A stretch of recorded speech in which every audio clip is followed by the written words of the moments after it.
Hello, friends. Holly Madsen with Lightseed's office, and I wanted to take a minute to tell you a story.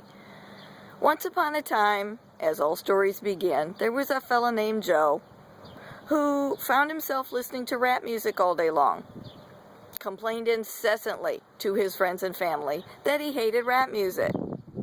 Finally, one of his long-suffering friends said, "Hey, Joe, don't like rap? Get up and change the station." And guess what? Joe, in amazement, got up and changed the station and found the music he wanted to listen to. He didn't know he had the power to get up and change the radio station. Welcome to the law of attraction, my friends.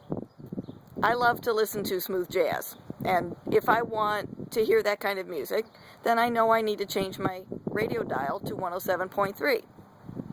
If I move away from that frequency, I'm going to get a different result.